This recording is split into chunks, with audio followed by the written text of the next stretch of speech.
Merci d'être venu. Je vais expliquer pour ceux qui n'étaient pas la dernière fois l'histoire de la tomate. Qui a reconnu un petit peu ce que j'ai essayé d'imiter comme sculpture? J'ai entendu le nom. Rodin, merci. Donc effectivement, le penseur. Aujourd'hui, le but justement, ça va être plutôt d'apprendre, allez-y, on vient juste de commencer, à pas penser pour créer. Pour créer, pourquoi? Surtout pour pouvoir créer de nouvelles opportunités, trouver de nouvelles solutions, ne pas rester enfermé sur son souci. Et la dernière fois, ceux qui ont vu la vidéo, qui sont venus, ils ont vu que pour la productivité, à partir d'une tomate, on pouvait gagner du temps. Et donc le but, aujourd'hui, ça va être d'aller, comme la tomate, d'aller plus loin. Donc ce que je vous propose, c'est d'expliquer un petit peu pourquoi d'être productif peut être utile. Donc il y a quand même des grandes personnes au niveau de ce monde, des grands penseurs qui ont quand même beaucoup travaillé, beaucoup créé, et qui à chaque fois étaient des personnes, si on regarde leur biographie, qui prenaient le temps de s'arrêter, de se poser, de marcher. Et Einstein disait que pour trouver une solution, il fallait savoir s'en éloigner et donc se promener. D'où l'intérêt aujourd'hui de se dire, si vous êtes bloqué dans certaines situations pour trouver du marché, pour trouver des clients, ou pour trouver des nouvelles opportunités, il va falloir réussir à vous arrêter de penser pour trouver ces solutions. Et pourquoi je fais ça aujourd'hui? C'est que, comme certains m'ont déjà demandé, certains me connaissent, j'accompagne depuis des années les entreprises en crise, et je suis effaré, sincèrement, très souvent la solution ne vient pas de moi, je n'ai pas de solution forcément miracle. La solution, elle est dans les équipes. La seule chose, c'est que comme ils sont tellement focalisés sur leurs problématiques, qu'ils n'arrivent plus à trouver du tout de solution. Et la seule chose souvent que je leur apporte, c'est quelques méthodes qu'on va voir pour pouvoir savoir à quel moment arrêter, comment prendre une pause, et de réussir de ce fait-là à trouver de nouvelles solutions. Les questions qu'on a vues la dernière fois dans le teaser, c'est de se dire si déjà on ne fait pas 10 pauses par jour, si quand on fait des pauses, on a tendance à être sur ses mails, déjà un problème de productivité qu'on a vu la dernière fois, mais alors là, niveau créativité, vous ne pouvez pas. Donc, je vais vous raconter une histoire vraie d'Eric, qui est, il y a maintenant quelques années, qui avait créé une start-up, qui était sur un domaine qui était encore un petit peu nouveau, mais forcément très porteur, qui était sur la gestion des mails, pour éviter d'être envahi par les mails comme on a tous. Ils étaient avec des algorithmes, ils étaient avec des équipes techniques, ils ont fait des levées de fonds, ils ont eu des business angels, ils ont fait du crowdfunding, ils ont obtenu aussi des... comment on appelle ça? J'ai oublié le terme. Pas des contrats, mais simplement des... ils ne pouvaient pas te copier. Je recherche le terme, c'est pas grave, il m'est ressorti de la tête. Voilà, ils avaient le copyright, ils avaient les brevets. Des brevets qui étaient nationaux, internationaux et mondiaux. Donc ils avaient quand même bien décollé. Ils géraient plusieurs centaines de milliers d'euros de chiffre d'affaires par an. Ils étaient plusieurs salariés. Simplement, dans ce monde-là, il y avait beaucoup d'autres pays, d'autres gens qui avaient de l'argent, et ils étaient quand même plutôt peu visibles sur le marché mondial, et ils n'arrivaient pas à décoller plus qu'il leur aurait fallu. Et l'idée, c'est qu'ils auraient dû ressembler à cette fleur parmi tous les concurrents, mais ils étaient justement comme les autres, ils se mettaient dans la masse. Et Eric, avec toutes ses habitudes, il était comme tout le monde, il était très occupé, il prenait justement pas beaucoup de pauses par jour. Ses pauses, quand je l'observais, ressemblaient plus à ça, être en train de checker ses mails pendant sa pause. Donc autrement dit, ça c'est pas une pause du tout. Encore une fois, pas productif, mais surtout pas créatif.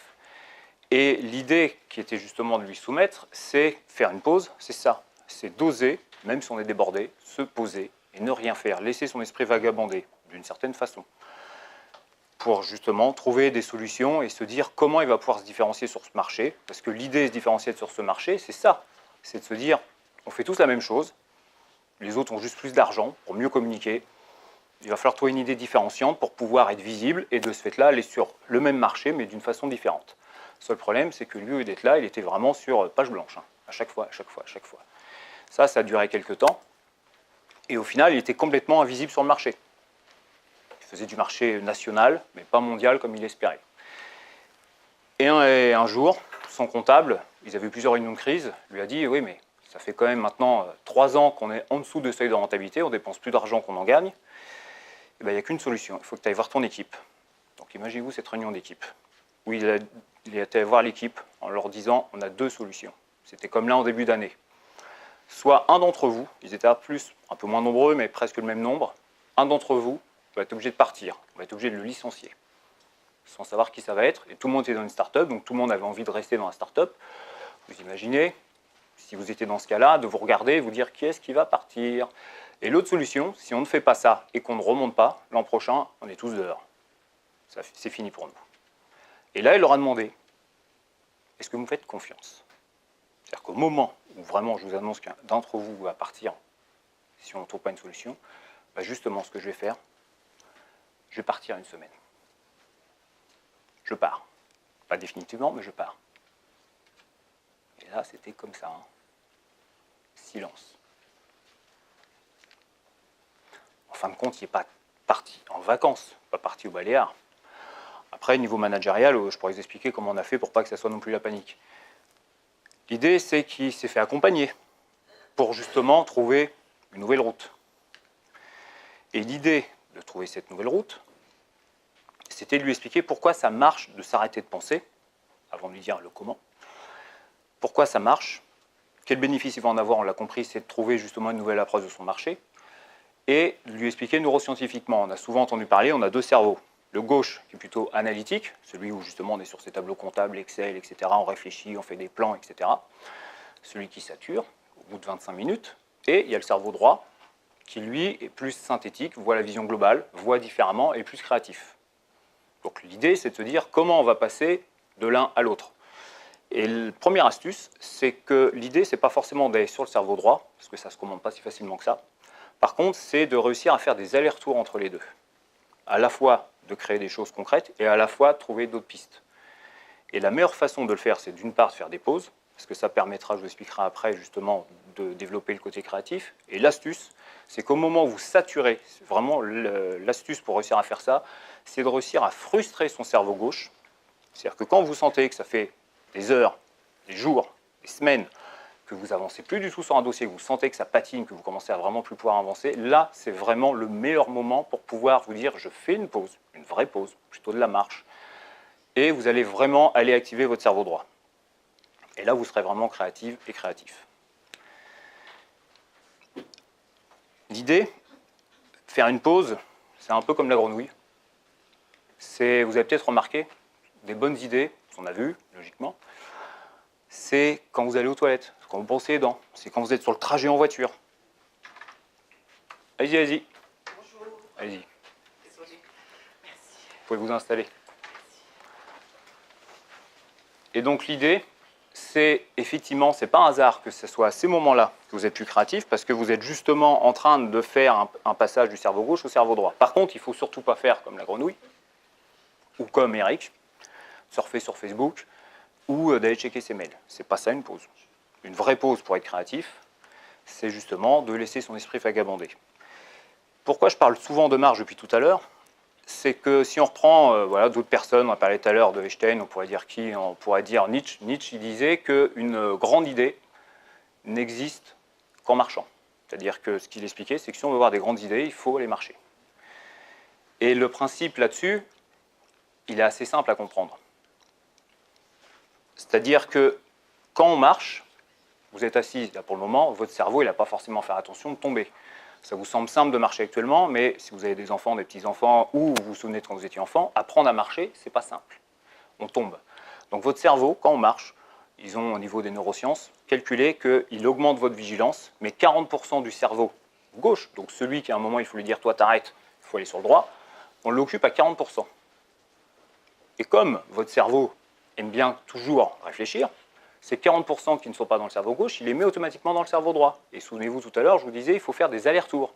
Donc le fait que quand vous marchez, ou Einstein, lui, ne faisait pas de la marche, il avait un petit bateau, une coquille de noix, et il allait naviguer sur un lac, donc il y avait très peu de risques, donc il était dans ce mode automatique, il occupait 40% de son cerveau gauche, et le cerveau droit, de ce fait-là, lui, prenait du recul, et était capable de trouver une solution où jamais il était allé chercher. Donc vraiment, l'idée d'une pause, c'est réussir à ne rien faire, et la meilleure façon d'arrêter un mental un petit peu envahissant, parce qu'on a tous ce même défaut d'être souvent proactif, ça peut arriver aux toilettes, ça peut arriver dans la salle de bain, mais l'idée, marcher. Donc marcher, ça va être, faites le tour de votre bureau, ça va être le midi, pendant la pause, allez, en plus on est dans le sud, c'est assez facile, allez faire un petit tour, il ne pleut pas toujours dehors, hein, donc aérez-vous, et vous verrez vraiment, vraiment la différence. Donc pour revenir sur l'histoire d'Eric, et ce qui va vous intéresser après le pourquoi, c'est peut-être le comment. Donc on a comme dit, il y a déjà ces méthodes-là. Ce qui va vous intéresser, c'est quelques outils. Je ne vais pas pouvoir avoir le temps aujourd'hui de vous présenter tous les outils, mais je vais vous en présenter 3 un petit peu plus en détail. Vous pourrez partir avec et les utiliser dès demain, j'espère, ou cet après-midi pour les plus percutants. Regardez dans le rétroviseur. Vous avez, comme on l'a dit, de toute façon, pris des décisions. C'est de se dire quelle étude je fais, quel bac, vers quelle étude vers quelle école, ou à la rigueur, je ne pars pas vers des études, et je reprends après, peut-être. Ça va être, voilà, vous êtes, pour les dames, vous êtes allé à un moment rencontrer un homme, pour les hommes, vous êtes rencontré une dame, etc. Donc, il y a un moment où vous avez pris des risques, vous avez pris une décision, et c'est là que c'est important, c'est de se dire, tiens, quand j'ai pris des bonnes décisions, qu'est-ce qui se passait autour de moi? Souvent, vous vous rendrez compte qu'une idée a germé, justement, quand j'interroge souvent les gens, ils se rendent compte que dans la voiture, ils ont beaucoup d'idées. Mais ça reprend le principe de la marche. Ce fameux côté quand on est en pilote automatique sur une route qu'on connaît par cœur. Par contre, moi je vous donne un conseil, c'est le deuxième, c'est faites attention à vos 5 sens. Vos sens sont très très liés à votre cerveau, à la mémorisation, à plein d'autres choses. Et si on fait un focus sur la musique va développer de la dopamine chez vous. La dopamine, c'est l'hormone du plaisir. Qui dit hormone du plaisir va donner de la facilité pour la créativité. Donc, si vous mettez de la musique que vous appréciez, ça va créer de la dopamine, ça va vous aider, ça va développer la créativité. Donc, ça va aider à accélérer justement le passage du cerveau gauche au cerveau droit. Donc, le but, c'est analyser bien s'il y a des odeurs que vous aimez bien, s'il y a des musiques que vous aimez bien, et tromper votre cerveau. C'est au moment où vous avez besoin d'être créatif, faites rien, allez marcher. Si c'est la musique que vous avez identifiée, mettez-vous un casque avec les morceaux de musique que vous aimez bien et ça va orienter votre cerveau beaucoup plus facilement côté droit.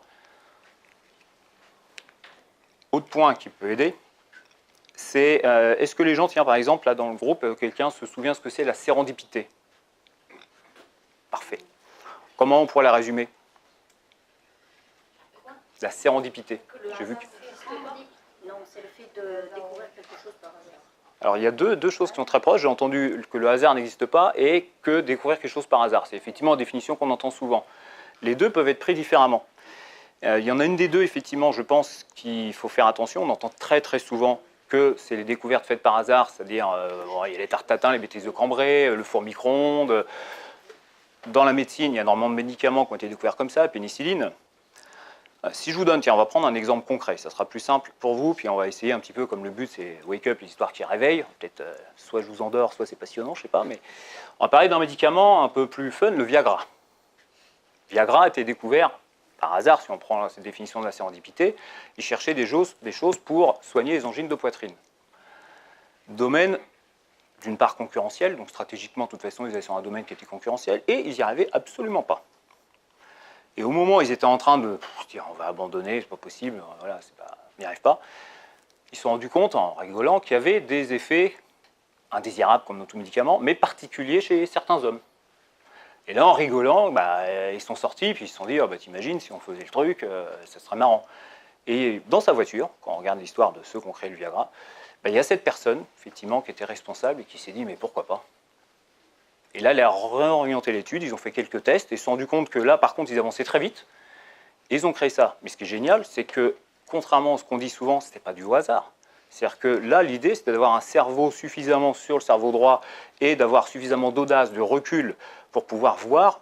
C'est ça la sérendipité, c'est voir une réussite où tout le monde voit un échec. On entend souvent la citation d'Edison, j'ai découvert 10 000 façons de ne pas construire une ampoule avant qu'il trouve la bonne façon. C'est ça, c'est de se dire à chaque fois qu'il y a un échec, quelque chose qui bloque, comment je vais faire peut-être pour en faire quelque chose de bien. Et là, ils ont créé carrément un marché.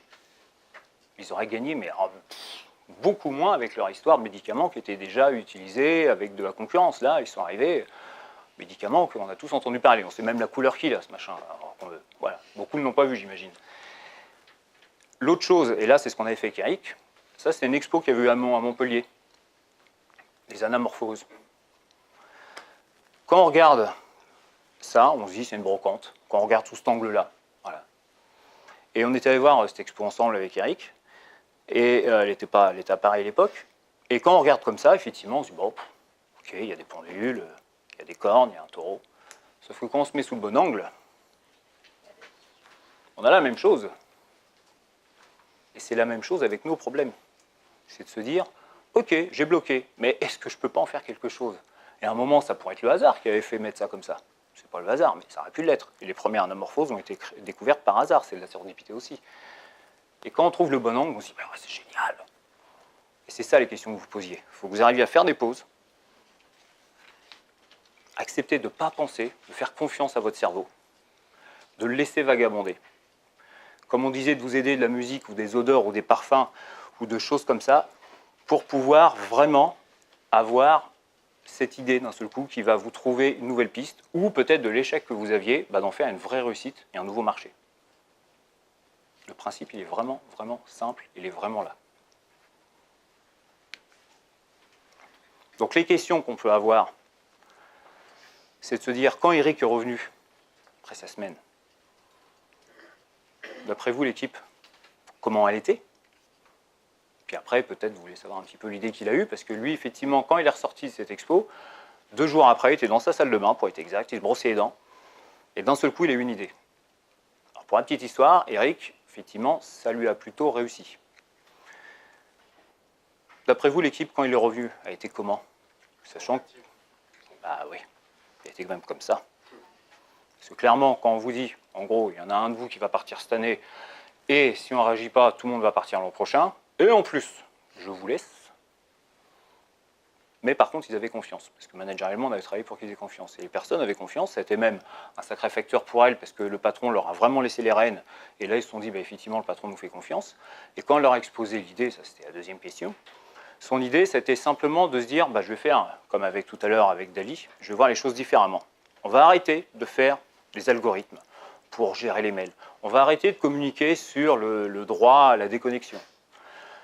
On va simplement responsabiliser les gens qui utilisent des mails en leur mettant le fait qu'ils sont à la fois victimes des mails, mais aussi bourreaux. Leur application, elle existe. C'est que quand vous écrivez un mail avec leur application, vous êtes obligé, elle est compatible avec toutes les autres boîtes, vous êtes obligé d'indiquer pour quand est la réponse. Et il y a un code couleur qui apparaît. Et qui fait que ça indique si le mail qui vient de tomber, il faut une réponse aujourd'hui, demain, la semaine prochaine ou le mois prochain. Donc déjà, vous allez vous responsabiliser en disant, bah, tiens, après tout, c'est peut-être pas si urgent que ça, je peux voir plus tard. Quand vous envoyez le mail, évidemment, quand vous le recevez, vous dites, bon, c'est telle couleur, c'est bon, je peux voir ça après. Et puis le matin, vous pouvez faire votre tri de boîte par la bonne couleur. Et statistiquement, ceux qui s'intéressent un peu à ce problème-là, oui, on va le faire dans ce sens-là, 60% des personnes ouvrent leur mail dans les 20 minutes qui suivent l'envoi du mail. Donc ceux qui se souviennent de la productivité, on se rend compte que déjà on n'est pas dedans. Et 40% l'ouvrent dans la minute qui suit. Donc là, c'est catastrophique. Avec leur système, on passe à 70% des gens qui ouvrent leur mail dans l'heure. Donc les gens se concentrent sur leurs tâches, sont beaucoup plus efficaces et sont beaucoup moins perturbés par la boîte mail. Donc pour la petite histoire, je n'ai pas suivi de très près, mais ils ont même des bureaux à Los Angeles maintenant. Donc ça a plutôt marché cette idée. Et vous voyez, c'était pourtant la même chose, il a simplement eu l'idée de voir ça sous un autre angle. Parce que là, en fin de compte, bah voilà, clairement, il s'est retrouvé comme ça par rapport à sa concurrence. Donc il peut avoir quelques questions, c'est de se dire, si actuellement, on avait parlé de la productivité la dernière fois avec la tomate, allez plus loin, comme la tomate, faites aussi des vraies pauses en marchant. C'est-à-dire que si déjà vous ne faites pas 10 pauses par jour minimum, même en réalité c'est plutôt genre, c'est 17 le chiffre exact normalement, avec le rythme des tomates. Donc, ceux qui n'ont pas vu peuvent revoir la vidéo ou venir me voir après, et voilà.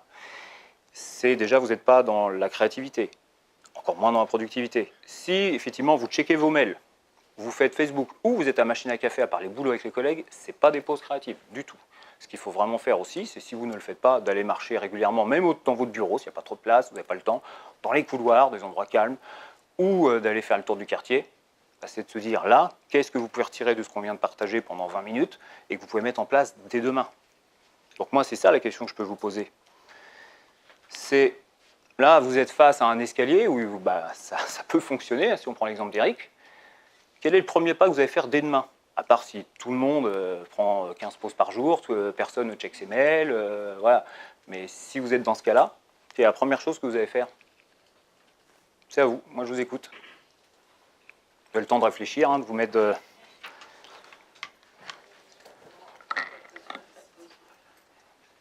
Vraie pause? Alors, en nombre, en qualité? Vous en prenez combien à peu près par jour actuellement?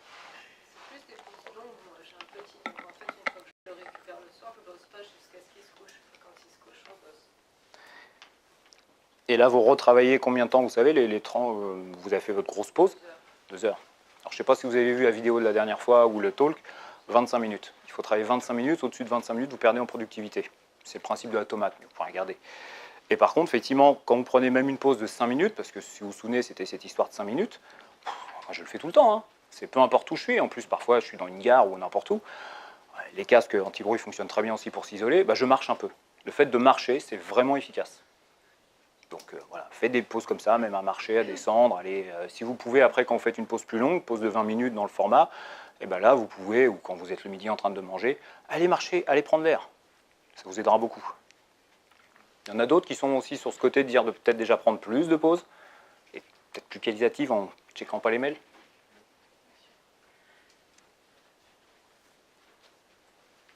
Autre chose ou pas? Moi,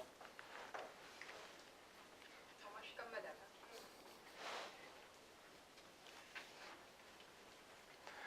Au besoin, je peux vous poser une question, c'est-à-dire que dans les pauses, est-ce que de faire du sport fera le même effet que de faire des pauses créatives, je parle, comme la marche?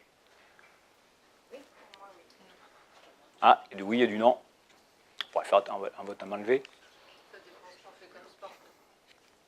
Et toi, on va prendre un truc un peu standard, on va dire soit de la natation, soit de la course à pied, on a beaucoup qui font ça. Ou il y a beaucoup à la mode en ce moment, le crossfit. Mettons 3 sports comme ça, plutôt des sports d'endurance. Donc, Je pense qu'il faut réfléchir à un Oui, objectif. voilà, c'est ça, s'il faut réfléchir. Il y a une histoire de S'il performance faut se derrière. concentrer, on verra la même chose. c'est exactement ça. C'est-à-dire que si vous faites du sport, ça peut être une bonne solution, mais il faut que vous soyez dans un mécanisme. C'est-à-dire que si vous faites, on va prendre le cas de la natation ou de la course à pied, il faudra que vous soyez vraiment dans le mode mécanique où vous êtes justement sur ce cerveau, comme quand vous marchez, vous ne faites plus attention, il est concentré un petit peu à ça pour ne pas tomber. Bon, voilà, vous faites votre course, vous faites votre natation, que vous occupiez 40%, c'est-à-dire que là, en réalité, vous allez en occuper plutôt 50-60% de votre cerveau, donc ça va effectivement aider à passer de l'autre côté. Alors que le souci, si effectivement vous êtes dans une notion d'objectif qui vous demande de la concentration, ou un sport où ça demande de la précision, où ça demande voilà, un sport plus risqué ou quoi que ce soit, ou de la danse, si vous faites vraiment de la danse par exemple, mais que c'est mécanique, ça va, mais s'il faut commencer à réfléchir à son positionnement, là, vous allez trop accaparer votre cerveau gauche, et de ce fait-là, le cerveau droit, lui, ne pourra plus supporter la charge de travail supplémentaire qu'il a. Donc, ça ne sera pas efficace. Ça sera très efficace pour votre productivité, parce que vous aurez vidé votre tête. Par contre, ça ne sera pas pour la créativité. Ça pourra l'être juste après. Si après, vous êtes complètement rincé et que vous n'en pouvez plus, vous n'êtes même plus à force de un petit peu de réfléchir, bah là, ça pourra vraiment, vraiment vous aider.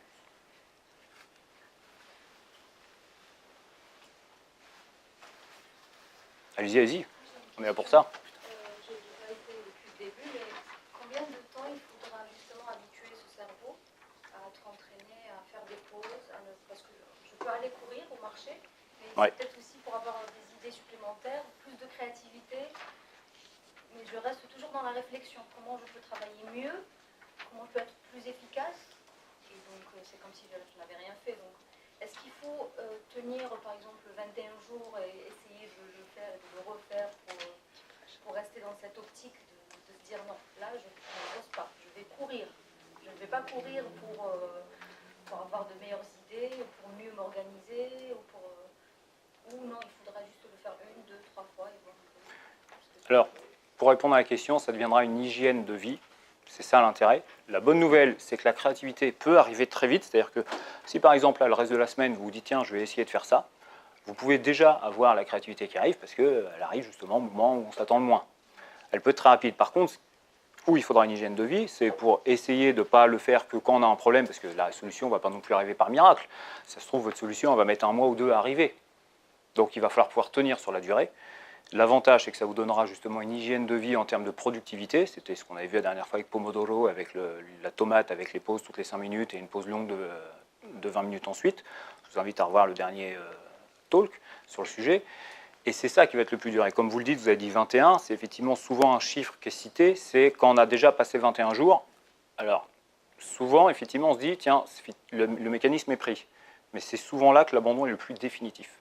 C'est-à-dire que quand on prend une nouvelle habitude, on a tendance à abandonner facilement au début, mais on arrive comme dans toute courbe du changement, la courbe en U, c'est-à-dire qu'on fait des efforts, mais on ne voit pas les bénéfices tout de suite. Donc la motivation baisse, puis à un moment, elle arrive vraiment en bas, et c'est souvent là qu'on abandonne, et c'est souvent là le 21 jours. Et sauf que là, on fait un abandon souvent définitif, ça arrive avec le sport, c'est qu'on prend une bonne résolution, on arrive à courir, on parlait de crossfit, on fait du crossfit, on tient 21 séances, pas forcément tous les jours, parce que là, on ne tient pas, Et après, on considère comme acquis, on se dit c'est bon, j'ai pris l'habitude. Et là, on relâche un peu ses gardes. Et là, bon, on arrête un jour ou deux. Puis d'un seul coup, ou comme ceux qui arrêtent de fumer, on se dit, bah zut, là j'ai honte quelque part, j'ai fait tous ces efforts et je viens d'arrêter. Et là, on n'arrive plus à recommencer. C'est souvent là que l'abandon est définitif. Donc 21 jours, effectivement, c'est bon pour prendre une habitude. Encore une fois, là, on est plus sur la notion de prendre l'habitude et de productivité. Pour vraiment pas l'abandonner, en général, on se dit que c'est entre 2 et 3 mois. Et là, elle est vraiment acquise. Mais sincèrement, la créativité qui nous intéresse aujourd'hui avec cette méthode qu'on a poussée un petit peu avec la tomate, c'est quelque chose qui peut arriver, mais vraiment très vite. C'est le cerveau droit qui fonctionne comme ça. S'il y a d'autres questions, allez-y, profitez, hein. On est là pour vous. Est-ce que dessiner peut être aussi, faire partie aussi de ce mécanisme? Totalement. À partir du moment, comme on disait tout à l'heure, que vous dessinez de façon automatique, vraiment, en fin de compte. Je ne l'ai pas tout à fait expliqué tout à l'heure, je peux vous donner une astuce avec la musique. Ce sera la même chose avec dessiner.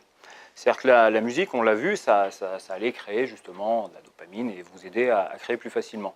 L'astuce, ça serait de créer au niveau de la musique, et ça peut être la même chose avec le dessin, d'alterner des musiques que vous aimez, des musiques plutôt tristes, mélancoliques, il y en a quand même, ou des slows, des choses comme ça, parce qu'on a observé au niveau des neurosciences que les musiques lentes et mélancoliques vont créer une errance cérébrale. Ce qu'ils appellent l'errance cérébrale, c'est justement cette capacité qu'on cherche au niveau de la marche à être dans pilote automatique et que votre cerveau il parte un peu tout seul. C'est-à-dire que vous n'écoutez plus la musique et d'un coup votre cerveau il part sur autre chose.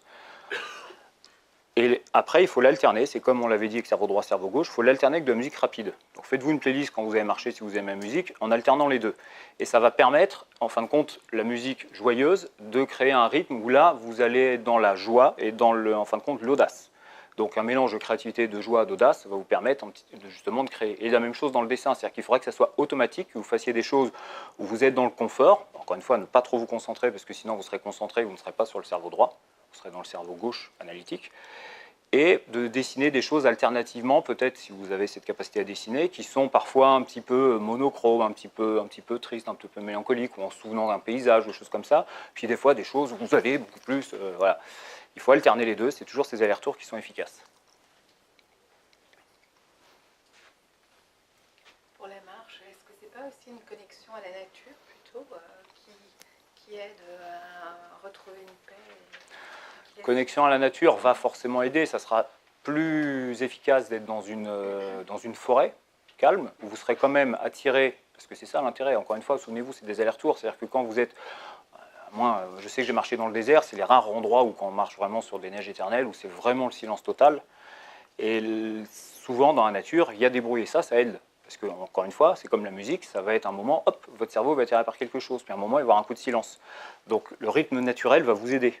Et en plus, par exemple, si vous aimez bien le bruit d'un ruisseau, le fait de vous retrouver à côté d'un ruisseau, ça va vous faire quelque chose. Et on parlait des 5 sens, il y a les odeurs dans la nature. Alors qu'à l'inverse, en ville, effectivement, de voir quelque chose de beau, parce qu'il y a la vue aussi dans les 5 sens, ça ne sera pas forcément si évident, même s'il y a des très belles choses ici à Montpellier. Voilà, il faut trouver des endroits qui vous inspirent, où vous vous sentez bien, et d'analyser ça un petit peu comme vous vous souvenez dans le rétroviseur, de se dire, tiens, quel endroit où je vais me font du bien, etc. Et d'orienter votre cerveau là-dessus. Parce que mécaniquement, votre cerveau, il va se retrouver, vous savez, il reproduit votre cerveau, hein. Donc si à chaque fois il y avait ce type de musique, ce type d'odeur, qu'il y a eu quelque chose derrière de positif, si vous lui remettez ces conditions, il va forcément mécaniquement se mettre sur une alternative positive et aller beaucoup plus sur le cerveau droit créatif que sur le cerveau gauche. Donc vous avez raison, vous pouvez aller dans la nature. Je pense aussi à la méditation qui n'a pas été évoquée et qui volontairement, est aussi une alternance de concentration, mais aussi de laisser les 5 sens vivre librement. Et du coup, comment fonctionne la méditation par rapport justement à ce cerveau droit et ce cerveau gauche? Là, vous êtes dans le top du top. Méditation, j'avais fait mon mémoire qui était sur la résilience, qui m'avait conseillé Mathieu Ricard, qui se connaît bien en méditation. Pourquoi j'en ai pas parlé? Parce que la méditation n'est pas ouverte forcément à chacun. Là, j'ai essayé de vraiment prendre les outils les plus simples, les plus duplicables au quotidien. Je fais partie des personnes où pourtant, Mathieu Ricard quand même pas mauvais, j'ai pas réussi à franchir le pas, j'ai justement abandonné dans la période à peu près des 30 jours, moi, plusieurs fois. Et parce que c'est pas forcément simple, il y a des gens pour qui pourtant c'est pas compliqué de faire la méditation, mais c'est le principe, C'est dur, voilà. mais ça marche, en fait. Voilà. c'est pas compliqué à comprendre comment faire. Par contre, réussir à vraiment arrêter de penser, trouver le bon équilibre, c'est pas simple. Et puis d'avoir cette hygiène.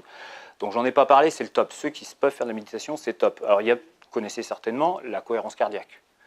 Ça peut être une bonne alternative pour ceux et celles qui justement voudraient tenter quelque chose de très simple. On en a peut-être déjà parlé, parce que je ne sais plus forcément avec quel talk que j'ai fait, avec qui. Cohérence cardiaque, ça va être quelque chose que vous pouvez faire maintenant, vous pouvez faire en voiture, vous pouvez faire dans le métro, vous pouvez faire n'importe où. Il y a la méthode 365, je ne sais pas si vous la connaissez. 365, c'est 3 fois par jour. Vous faites 6 inspirations, expirations de 5 secondes. 3, 6, 5. Et donc vous inspirez 5 secondes. Vous pouvez le faire. Et vous expirez. Et ça, clairement, ça va modifier votre rythme cardiaque. Et votre rythme cérébral se colle sur le rythme cardiaque. Donc si vous faites ça à un moment où vous êtes stressé, même un bon stress, vraiment quelqu'un qui vous énerve ou quoi que ce soit, faites ça, mais ce n'est pas forcément de lui montrer parce que ça peut l'énerver encore plus. Mais faites ça, ou avant de prendre la parole ou quoi que ce soit, et faites-le, ça prend 1 minute. Faites 6 inspirations, 6 expirations, et votre rythme cardiaque va vraiment, vraiment redescendre, et votre rythme cérébral va redescendre. Et parce que le rythme cérébral, le problème qui est actif, c'est qu'il va promener les hormones du stress, et les hormones du stress détruisent les cellules à long terme. Donc le but, c'est que quand vous réduisez votre rythme cardiaque, c'est comme si, entre guillemets, ces hormones pouvaient beaucoup moins circuler, donc elles finissent par ne plus pouvoir aller se développer dans votre cerveau. Donc ça va vraiment retirer le stress, et ça se rapproche de la méditation, mais c'est beaucoup plus simple. Parce que la méditation, effectivement, mais si vous pouvez, si vous êtes accroché, si c'est une motivation supplémentaire pour faire la méditation, allez-y, vous serez plus créatif avec la méditation. Et après, on parlait tout à l'heure d'aller-retour au niveau des neurones, l'effet des cerveaux. La méditation, c'est éprouvé maintes et maintes fois qu'elle modifie, qu'elle améliore justement le système cérébral. Donc là, on est dans le luxe. Donc allez-y, ceux qui veulent et qui peuvent, suivez le conseil. Faites-le. Moi j'ai eu beaucoup de mal à m'y mettre toute seule. Enfin, je partage juste cette expérience parce que ça m'a tellement apporté que je pense que c'est intéressant à partager. Mais j'ai eu beaucoup de mal à m'y mettre parce que c'est très compliqué de se poser, de forcer un peu son mental à décrocher de la to-do list. Et il y a une appli moi qui m'a beaucoup aidée qui est Petit Bambou. Et qui, ça fait 3 ans que je fais dessus. Et j'en fais pas, j'arrive pas à en faire tous les jours. Ça, voilà, mais je fais entre 10 et 20 minutes tous les 2 ou 3 jours. Et ça a considérablement changé, je trouve, l'approche Alors, l'avantage de cette appli, c'est que c'est une voie guidée. Et donc, en fait, ça aide à guider le cerveau vers... voilà. C'est un peu de la manipulation, de l'automanipulation. Mais est-ce que le fait que je sois guidée, ça ne rentre pas dans ce que vous disiez, où on se concentre sur quelque chose? Ah totalement. Enfin, justement, moi j'ai essayé aussi par Petit Bambou. En fait, parfois ils disent de se concentrer sur un truc, et parfois ils disent, là maintenant vous laissez complètement l'esprit aller, donc là ils parlent. Excusez-moi, je voulais pas vous... Mais c'est ça. Mais de toute façon, on est là pour vous. Et c'est exactement ça, c'est le même principe. C'est vrai que volontairement, je ne l'ai pas évoqué parce qu'il n'y a plus le titre, mais pour créer Arrêter de penser, on sait bien, souvent le plus dur, c'est d'arrêter de penser. Surtout quand on est la tête sous l'eau et on se dit, j'ai plein de choses à faire, je ne sais pas par où prendre, etc. Et le plus dur, c'est de s'arrêter. Donc effectivement, il y a des outils simples, la cohérence cardiaque peut un peu aider, les outils que je vous ai donnés fonctionnent et aident, mais ils sont vraiment simples, c'est plus simple pour tout le monde de pouvoir aller simplement marcher, parce que marcher va se rapprocher quand on regarde de la méditation déjà, surtout si on est dans la nature. Après, le top du top, c'est de réussir à faire ça, où effectivement c'est guidé soit par un professeur, et effectivement Petit Bambou est vraiment très bien. On n'a ni l'un ni l'autre, on ne se connaît en plus pas, et on n'a pas d'action chez eux, c'est gratuit. Et c'est vraiment quelque chose qui est très bien fait et qui a été validé par vraiment des très grands spécialistes, donc vous pouvez y aller facilement. Et il y a effectivement des très bons programmes, débutants, etc. Ils vous amènent, il y a des cycles. C'est excessivement bien fait. Donc ça peut te retenir aussi cette idée.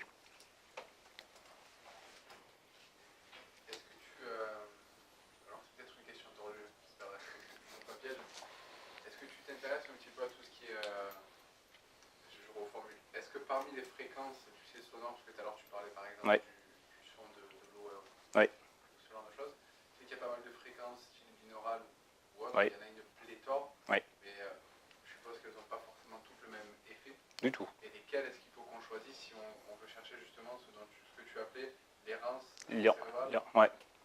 cérébrale? C'est propre à chacun. C'est-à-dire on parlait tout à l'heure de l'exemple de l'eau. Un exemple qui me vient à l'esprit, j'ai travaillé dans des magasins qui pendant des années, ils vendent encore des fontaines. Il y a des gens, les fontaines, ça les apaise de façon incroyable. Il y a des gens, ça les énerve de façon incroyable. Et les mêmes personnes, selon le rythme de la fontaine, s'il y en a plusieurs, ou qu'il y a plus d'eau, ou quoi que ce soit, le rythme changeant, donc la fréquence changeant, ils vont être détendus ou énervés. Donc effectivement, chacun, et c'est ce que je parlais tout à l'heure, regardez, d'écouter le rétroviseur et pensez à vos 5 sens, c'est quels sons vous apaisent. Et un truc bête, moi j'ai une théière à la maison, à chaque fois que je verse de l'eau avec, je ne sais pas pourquoi, elle m'énerve la théière. C'est bête, mais parce que la fréquence, c'est exactement ce que vous dites, je ne vais pas vous aller trop dans le détail, mais ne me plaît pas. Voilà. C'est des choses qui sont largement prouvées. Après, on ne va pas non plus se mettre avec, c'est peut-être plus Gilbert qui pourra avoir des appareils pour avoir les courbes du son, etc. On ne va pas s'amuser à savoir quelle fréquence nous correspond pas, mais il faut être sensible à ça, parce que notre corps est vraiment très sensible au lien là-dessus. Moi, je sais, j'ai aussi pas mal étudié le rapport des 5 sens avec la mémoire, et la perte d'odorat va avoir des vrais problèmes sur la mémoire. Donc ne négligez pas vos 5 sens. Et c'est aussi pour ça que d'être en méditation, on est plus justement concentré sur son corps, sur ses 5 sens. Et aussi que lors d'une promenade, on va être justement plus concentré sur ses sens. Donc, excuse-moi, j'étais en train de juste d'assimiler. Ah oui, mais d'assimiler. Ok, merci. La qualité du sommeil aussi, c'est quelque chose de très important. Ah oui, là c'est encore un autre débat. Mais c'est effectivement très très très important d'avoir la qualité du sommeil. Les deux choses qui me viennent à l'esprit avec le sommeil, ça serait effectivement de savoir analyser son sommeil dans la journée pour mieux dormir la nuit, ça je peux vous expliquer. Pour ceux qui me connaissent, j'étais sous-marinier, donc c'est des trucs que j'ai appris un peu à dompter sur le sommeil. Et simplement, pour analyser ça, c'est que votre sommeil, vous avez dû entendre parler, c'est des cycles, en moyenne de 3 heures. Repérez dans la journée, notez-le sur un carnet, un smartphone, n'importe où, quand est-ce que vous avez un coup de barre. Et vous verrez que vous serez effectivement dans ces cycles autour de 3 heures. Ce qui signifie que vous verrez que le soir, par exemple, vous avez peut-être un coup de barre à 9 heures. C'est-à-dire que votre corps vous dit « je suis prêt à m'endormir ». Mais souvent, on va regarder le film, vers 10h, 10h30, sauf que quand on va se coucher, on ne sera pas avant l'autre coup de fatigue. Et comme on va se coucher, qu'on a peut-être en plus des soucis, on essaie de trouver des solutions à des choses, on va être dans justement l'incapacité à s'endormir, de s'énerver, de se dire mais je ne vais pas y arriver. Puis là, on passe justement cette phase-là et la prochaine phase est dans 3 heures. Alors que l'idée, c'est de se dire si c'est effectivement à 9 heures, il faut que j'aille me coucher à 9 heures. Et là, on s'endormira, même ceux qui ont des problèmes. Je travaille aussi avec les HPI, les hauts potentiels intellectuels, qui ont un cerveau qui n'arrête jamais. Et même eux, c'est souvent les plus durs, ils ont des gros problèmes pour s'endormir, pas de sommeil, mais pour s'endormir. Même eux, en faisant ça, ils s'endorment beaucoup plus facilement. Ou l'autre solution, c'est de modifier son heure de réveil. Ça aussi, il faut y faire attention, parce que si vous vous réveillez dans les 3 heures pile, c'est nickel, parce que là, vous êtes dans une phase de sommeil léger, parce que votre corps est justement un sommeil léger avant de rattaquer le sommeil profond, alors que si vous vous réveillez parfois une demi-heure avant, une demi-heure après, vous êtes dans le sommeil profond, et votre réveil est difficile. Donc si vous calez un peu ça, c'est pas mon métier, mais vous calez un peu ça, vous pouvez le décaler. Puis dans ce cas, vous remettez votre cycle de fatigue, si le soir vous couchez à 11 heures, arrangez-vous pour que votre cycle de fatigue tombe à 11 heures. Il faut caler l'un des deux, de toute façon. Et là, ça va effectivement vous permettre d'avoir beaucoup plus de créativité, parce que votre cerveau sera beaucoup plus reposé, il sera mieux oxygéné, il sera sur un rythme beaucoup plus naturel, donc ça sera forcément plus efficace. Mais j'en ai pas parlé non plus, parce que c'est pareil, c'est un peu l'échelle au-dessus. Je voulais vraiment vous présenter les choses les plus simples. Je tempère, je suis assez d'accord avec ce qui se dit. Après, pour moi qui suis naturopathe et qui travaille beaucoup en fonction de ça aussi, Oui. Les coups de pompe dans la journée, les réveils la nuit, ils ne sont pas forcément cycliques à 3 heures, mais aussi cycliques en fonction de l'organe qui travaille à l'instant T de la journée. Après, allez-y. Voilà, ça peut être aussi en rapport avec ça. Ben oui, après, comme je disais, je ne suis pas spécialiste. Après, c'est pour ça que je ne voulais pas aborder le sommeil, parce que c'est un sujet qui est complexe, il faut aller voir des spécialistes, mais synthétiquement, déjà, d'avoir conscience de ça, de se dire il y a des cycles qui peuvent être perturbés pour plein de raisons, parce que c'est souvent d'ailleurs là qu'on détectera de se dire tiens, effectivement, mon cycle n'est pas cohérent, c'est-à-dire que quand on n'est pas dans ce rythme assez régulier, ça veut dire qu'il y a autre chose, et c'est là que ça vaut le coup d'aller voir des spécialistes. Mais en tout cas, d'avoir conscience de ça, il vaudra mieux souvent comprendre les choses du sommeil que d'essayer de les masquer artificiellement par des médicaments, c'est ça l'idée. Donc ça rejoint ce que vous dites, oui, effectivement. Juste parce que c'est vachement intéressant ce que tu veux dire par rapport au cycle. C'est-à-dire que si tu veux être au top, il faut que tu partes sur des nuits des journées de 15, 18 ou 21 heures en termes de journée, l'inverse en sommeil, 3, 6, 9. C'est dormir 3 heures que 4, 6 que 7. C'est propre à chacun. C'est propre à chacun. Le but, c'est déjà d'essayer de s'écouter, de savoir quels sont ces cycles, et puis de se dire, tiens, j'ai tel cycle, ils ont l'air d'être réguliers, donc c'est bon signe, ils ne sont pas réguliers, il faut peut-être que j'aille voir un spécialiste, et après, ils sont propres à chacun. Il y a des personnes qui ont besoin de dormir 8-9 heures, d'autres beaucoup moins. On parlait tout à l'heure des sous-marins. Dans un sous-marin, on part pendant 3 semaines, on dort 4 heures, on travaille 4 heures, on dort 4 heures, on travaille 4 heures, on dort... Là, autant vous dire, c'est particulier. Vous parliez d'application dans l'univers professionnel. Comment est-ce que les clients avec lesquels vous travaillez accueillent ce type de pratique et comment vous les faites avancer justement sur leurs problématiques avec ça?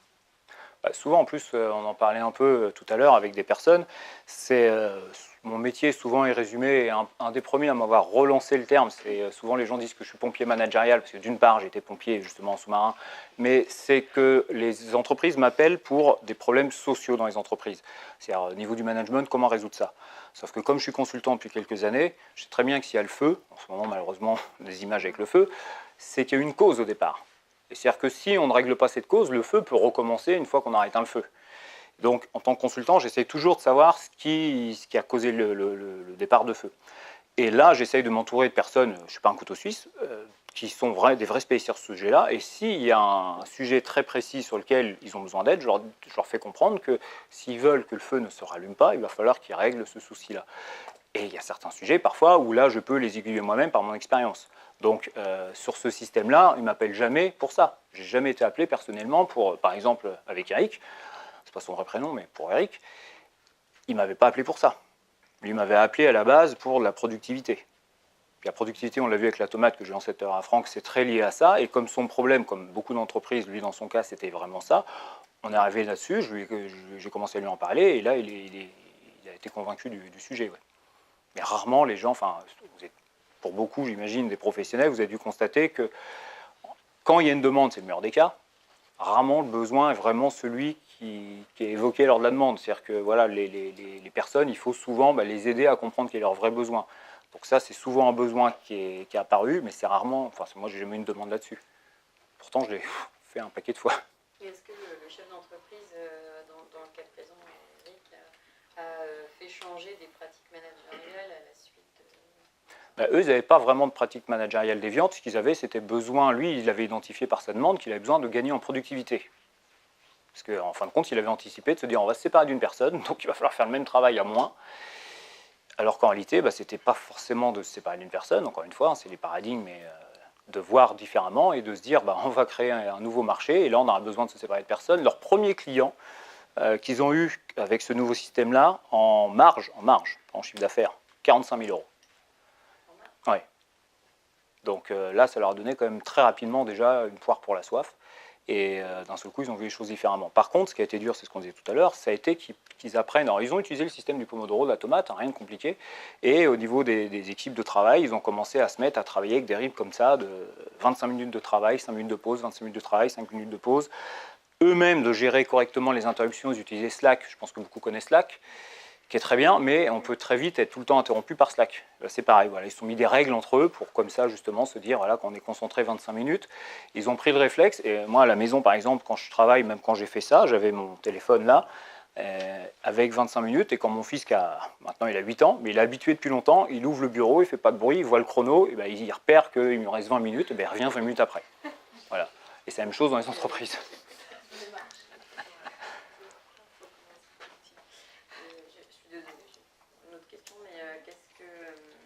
Par rapport à la productivité et justement tout ça, quelle est votre vision du télétravail? C'est une bonne chose. Mais c'est pas forcément... Après, on s'éloigne encore du sujet. Des entreprises et des personnes. C'est combien travaillent à leur domicile ici? Il y en a quand même plusieurs. Vous avez dû remarquer, c'est pas si simple que ça de travailler à domicile, même quand on n'est pas en télétravail. C'est simplement que... Comment? On fait des pauses, on marche, on fait la vaisselle, on passe aspirateur. On peut peindre, on peut faire des pauses, mais ça ne pas des pauses. Après, voilà, c'est pas forcément une bonne pause. Je pensais plus aux interruptions. C'est-à-dire que vous avez dû remarquer que vous avez été au boulot, les enfants, ils arrivent et c'est pas forcément le meilleur moment, le mari ou la femme arrive, etc. Alors que si vous étiez dans un bureau, personne n'aurait l'idée de venir vous déranger, tiens, tu peux sortir la machine ou quoi que ce soit. Voilà. Mais on reproduit la même chose. Donc, en fin de compte, c'est ça, c'est d'avoir son hygiène, de pouvoir ne pas se faire interrompre. Et encore une fois, J'ai rien à voir avec, de toute façon, Pomodoro, c'est gratuit, vous le trouvez sur Internet, c'est comme un petit bambou. J'ai rien à voir avec ça, mais c'est une méthode que j'utilise depuis des années qui est très efficace, et c'est de savoir gérer ces interruptions. Mais ça, pour ceux qui ne l'ont pas vu, je vous invite à retourner voir la dernière vidéo, et là, vous verrez vraiment le système. Après, vous tapez sur Internet Pomodoro, vous verrez aussi. Ouais. Après, si vous voulez, peut-être encore une ou deux questions, parce que ce qu'on voulait, c'est quand même laisser la parole à Franck qui présente son futur talk, pour que vous voyez un petit peu de quoi il va parler. Mais vous pouvez encore. J'avais une question. Faites. Est-ce qu'il existe des tests? Alors, comme il doit y en avoir des tests de personnalité, est-ce Ouais. qu'il y en a pareil pour savoir quel type de cerveau on a, pour savoir aussi comment adapter des stratégies? Est-ce qu'on fonctionne tous de la même manière? Est-ce qu'on est tous capables de faire des pauses? Alors, encore une fois, je ne suis pas neuroscientifique, même si je me suis bien intéressé, entre autres avec Mathieu Ricard. Ce que je peux vous répondre, c'est deux choses. On est tous effectivement câblés différemment. Un cerveau, par contre, se recable. C'est-à-dire que justement, on peut apprendre à recabler son cerveau. La méditation est une des meilleures méthodes. Mais en tout cas, de prendre une habitude, passer 2-3 mois, vous allez recabler votre cerveau. Après, on peut parler aussi de dissonance cognitive, c'est-à-dire des connexions qui s'enlèvent, mais qu'on peut recréer. Par contre, le cerveau, il n'aime pas ça. Lui, il essaye d'être le plus efficace possible, donc il n'aime pas dire « je viens de l'enlever, tu me refais faire, j'aime pas ». Et l'autre chose, c'est, si je vous pose une question, on utilise, si je vous dis 10, 30, 60 ou 100%, 10, 30, 60 ou 100, quelle est la bonne réponse de combien on utilise dans notre cerveau? 10, 30, 60, qui dit 10? Qui dit 30? 60? 100? Alors, il y a deux cerveaux, et on utilise 100% de notre cerveau. Il y a beaucoup de films qui existent là-dessus, et souvent, malheureusement, ça c'est le biais de présentation d'informations, c'est-à-dire qu'une information, quand elle est présente à votre esprit, on finit par croire qu'elle est vraie, qui ont surfé là-dessus, sur des travaux qui ont été faits il y a des années et plus avec des psychologues qui n'avaient pas les méthodes actuelles. Votre cerveau, c'est simple, c'est-à-dire que là, vous êtes en train d'écouter, j'espère. Vous n'êtes pas forcément concentré vous êtes concentré sur la vue, l'ouïe, déjà moins sur l'odorat, le toucher encore moins. Donc votre cerveau, il n'a aucun intérêt à activer, en particulier sa zone, par exemple, du toucher actuellement. Donc effectivement, à ce moment-là, il n'utilise pas 100%, mais comme votre cerveau consomme beaucoup d'énergie, c'est une façon de ne pas saturer. Donc l'idée, c'est que votre cerveau, il est totalement capable de fonctionner à 100%, mais il n'a aucun intérêt d'activer en permanence vos 5 sens, par exemple, ça ne vous servira à rien. Et l'autre chose, c'est que si vous étudiez un petit peu les personnes qui ont eu... moi, j'ai travaillé avec des personnes qui étaient en cécité, perte de vue, mais certains suite à des accidents. On se rend compte, on disait que le cerveau peut se câbler, c'est-à-dire que la zone du cerveau qui normalement sert à la vision finit par se recabler pour la mémoire, pour le toucher, pour d'autres choses. D'où ce fameux truc de dire, tiens, les personnes sont aveugles, elles développent plus leur sens du toucher. Et on pourrait faire la même chose. Non, on ne pourrait pas faire la même chose, parce qu'elles, elles ont une zone du cerveau qui est libérée, qu'elles utilisent pour ça. Vous n'aurez pas assez de place dans votre cerveau pour autant la développer qu'eux. Donc votre cerveau, il est utilisé à 100%. Par contre, il n'a aucun intérêt, sinon elle va exploser. C'est comme si vous aviez une voiture qui était l'accélère à fond en permanence, quoi. Vous allez voir que ça va consommer, puis que le moteur ne va pas durer longtemps. Ça sera pareil avec votre cerveau. Par contre, vous pouvez régler la pédale. Donc c'était un peu pour répondre à la question. Donc il n'y a pas de test. Il y en a peut-être, encore une fois, je ne suis pas neuroscientifique. Chacun est câblé différemment. Donc oui, il y a effectivement beaucoup de choses. Il faut, en fin de compte, vous intéresser, si vous êtes intéressé à ça, aux neurosciences. Et regarder vraiment les sources. Donc là, ça renseignerait bien Florent, qui lui fait beaucoup de choses et entre autres est un spécialiste justement des fake news. Vérifier les sources, mais vraiment aller voir la source. Est-ce que c'est une source fiable? Est-ce qu'ils ont vraiment pris l'étude au complet? Est-ce qu'ils ont pris les bons chiffres? Ça demande un peu de temps, mais c'est comme ça seulement que vous pouvez faire confiance. Et surtout, quand on est dans les neurosciences, si l'article a plus de 2 ans, il est probablement déjà dépassé. Et donc, il y a encore beaucoup de choses qui étaient avant les neurosciences, qui ont l'avantage de mettre des images, des choses concrètes, du factuel, sur des choses qu'on imaginait dans l'esprit, qui étaient liées au biais un petit peu de confirmation des chercheurs. Et il faut aller voir là-dedans, et là, effectivement, vous trouverez des pistes. Mais par exemple, ils sont en train de démontrer qu'il n'y a pas vraiment, enfin, c'est même pas, il n'y a pas vraiment, il n'y a pas de cerveau droit et gauche dominant. Par contre, il y a des personnes qui arrivent à faire plus ou moins bien la connexion. C'est cette histoire d'aller-retour et pas de cerveau droite et gauche. Les retours, ça peut rendre fou, non? Dans le cerveau. Non, parce qu'en fin de compte, c'est des choses qui sont quand même longues à mettre en place, on l'a vu tout à l'heure. Donc c'est pas, voilà, j'ai fait le signe comme ça, mais je vous rassure, c'est voilà, c'est plutôt que de monopoliser 60%, 70% de votre journée le cerveau gauche sans arrêt, bah, le fait justement de lui faire une petite pause en allant cerveau droit, ça va lui faire du bien. Mais c'est voilà, c'est des allers-retours lents. Voilà, c'est pas, non, je vous rassure. C'est un geste parasite. Oui. Tu aurais un exemple de 3 tâches qui utilisent le cerveau gauche, des tâches communes que tu fais au boulot, et 3 tâches qui sollicitent le cerveau droit pour qu'on sache un petit peu comment on peut justement. Bah, l'idée sur le cerveau gauche, c'est toute la partie analytique. Donc dès que vous ferez des choses analytiques, ça va être, vous faites vos comptes, vous êtes vraiment en train de faire des tableaux. Enfin voilà, on peut prendre les chiffres par exemple, c'est très analytique, c'est très sur le cerveau gauche. Si par contre sur un problème, vous essayez de prendre du recul, et au fait, s'il y en a qui connaissent le mind mapping, où là vous allez par contre essayer de prendre du recul par rapport à votre carte. Là, vous allez solliciter le cerveau droit, vous êtes plus dans la créativité, vous êtes plus justement dans la vision systémique d'ensemble, et là, vous allez solliciter le cerveau droit. Si vous faites du dessin et que vous êtes un petit peu en mode libre, comme on disait tout à l'heure, et que vous faites des choses en vous laissant inspirer de l'abstrait, du concret, ce que vous voulez, mais en tout cas, sans forcément vous concentrer, vous êtes dans votre fluidité, vous êtes... il y en a plusieurs, Grégory, je crois qu'on fait partie, faire pas mal de sport, dans le côté, le flow, c'est-à-dire l'état particulier dans lequel on est, quand on maîtrise un geste parfaitement au niveau du sport, bah, la même chose au niveau du dessin, quand on est dans le flow, là, on sera dans le cerveau droit. Par contre, si on est vraiment sur un dessin très détaillé, très technique, on essaye, admettons, de faire la cathédrale Notre-Dame qui casse la figure avec la tour qui est en dentelle, etc., et que là, on fait la dentelle, là, on sera dans le cerveau gauche.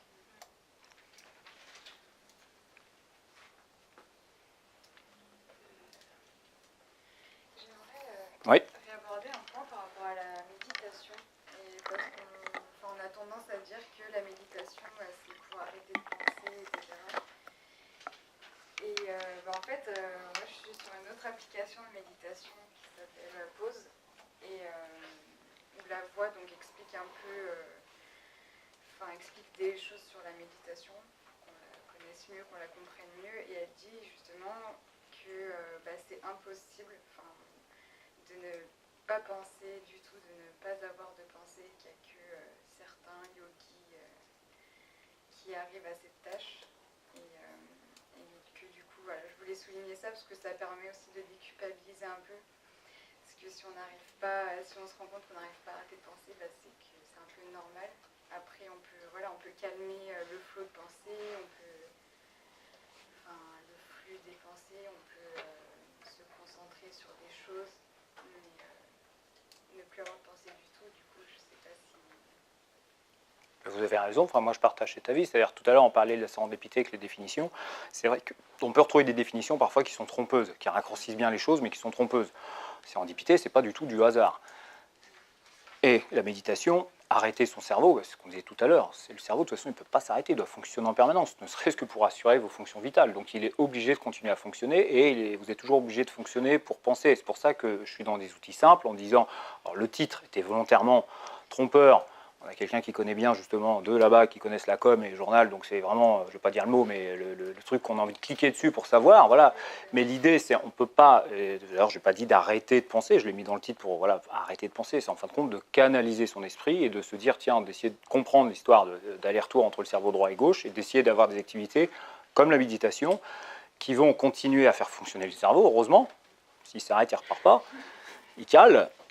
Et de ce fait-là, d'être dans une partie plus créative qui va correspondre à ce qu'on cherchait au départ. Et vous avez tout à fait raison, on ne peut pas s'arrêter. Et si je pense qu'on essaye la méditation comme ça, c'est le meilleur moyen de ne pas réussir. Ouais, c'est pour ça que moi j'entends souvent des gens qui me disent ouais non mais moi la méditation j'arrive pas, c'est pas pour moi, j'arrive pas à arrêter de penser, je pense tout le temps. Et du coup je trouve ça dommage que des personnes se découragent par rapport à la méditation parce qu'ils ont mal compris l'information, qu'ils ne connaissent pas l'information. Voilà. Et vous dites, l'application que vous connaissez, celle-ci, je ne la connais pas? Pause. Pause, retenez pause, facile. Il y a un livre qui s'appelle Foutez-vous la paix. Ah oui. Oui, sur la méditation, ouais. justement. Fabrice Midal. Ouais. Justement, qui dit qu'on pense toujours.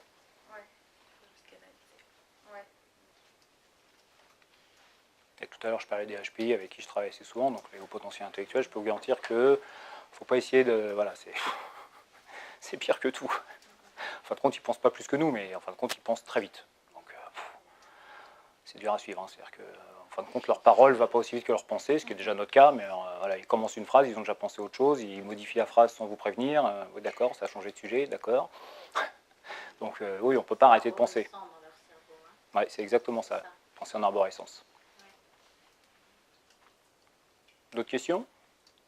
Après, s'il y a d'autres questions, au besoin, j'ai déposé les cartes là, vous pouvez retourner sur la page Wake Up, il y aura mon téléphone dessus, vous pouvez m'appeler, voilà, il n'y a pas de souci. Et Franck va nous parler du prochain talk. Merci.